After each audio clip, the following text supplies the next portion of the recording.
Hallelujah. स्वागत है आप सबका मेरी भविष्यवाणियों की पुस्तक में। तो आइए हम आज के पवित्र वचन को पढ़ेंगे जो कि परमेश्वर के दास प्रेरित अंकुर यूसुफ नरूला जी के द्वारा लिखा गया है। परमेश्वर बेइज्जती दूर करता है।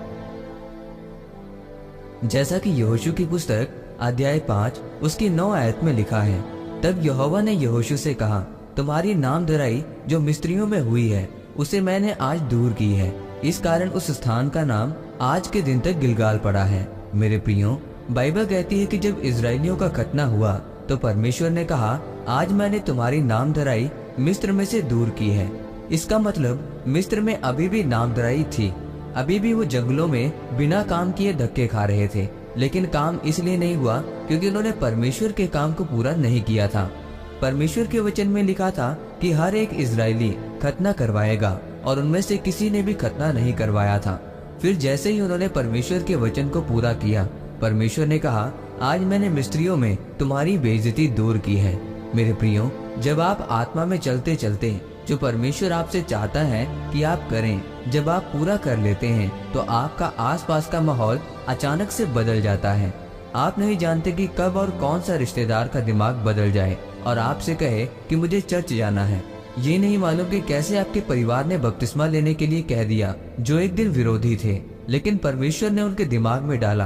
बाइबल कहती है, इस खतने से पहले जब वो जा रहे थे, एक जगह की नदी पार करनी जरूरी थी। जिस तरह समुद्र 2 भाग हुआ था, उसी तरह यहोशू ने नदी को 2 भाग किया था। इतने चमत्कार होने के बावजूद भी अभी तक इजरायलियों की बेइज्जती मिस्र में दूर नहीं हुई थी, क्योंकि अभी तक वचन पूरा नहीं हुआ था। और जैसे ही उन्होंने वचन पूरा किया और खतना किया तो परमेश्वर ने मिस्रियों के दिमाग में क्या डाला, अचानक से उनका दिमाग बदल गया कि वो समुद्र पार कराने वाली घटना थी, वो इत्तेफाक नहीं था। वो आंधी तूफान की वजह से समुद्र 2 भाग नहीं हुआ था। वो अब कहने लगे, यहोवा की स्तुति हो, यहोवा जीवित परमेश्वर है। बाइबल कहती है, इजरायलियों के प्रति मिस्रियों की जो बेइज्जती वाली सोच थी वो बदल गई।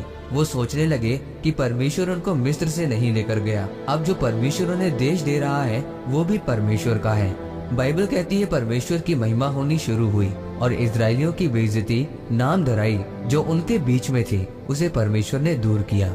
मेरे प्रियो, जब आप परमेश्वर के वचन को पूरा करना शुरू करते हैं, तब जो लोग आपकी निंदा करने वाले होते हैं वो एक दिन खुद आपको मानने लगते हैं कि आप सही जगह पर थे, आप परमेश्वर की संतान हैं। परमेश्वर ने कहा, आज मैंने तुम्हारी बेइज्जती को दूर किया है। उसके वचन को मानने का फल बहुत बड़ा है। वो आपके घर की लड़ाई को खत्म कर देगा जो आपके घर में चल रही है। आपको बीमारी से चंगा कर देगा। आपको परमेश्वर के साथ चलना है। आपको उसके साथ खेल नहीं खेलना है। आपको उसके साथ झूठा रिश्ता नहीं रखना है कि चर्च में कुछ और बाहर कुछ और ही हो। आपको उसके वचन को पूरा करना है। आमीन। आइए इस अंगीकार को आप मेरे साथ एक मन होकर करें। सर्वशक्तिमान परमेश्वर, इस वचन के लिए मैं आपका धन्यवाद करता हूँ। परमेश्वर, मैं अंगीकार करता हूँ कि मैं आपके वचनों को पूरा करूँगा। मैं आपके साथ झूठा नहीं बल्कि सच्चाई का, पवित्रताई का रिश्ता बनाऊंगा और आपके साथ सही रीति से चलूंगा।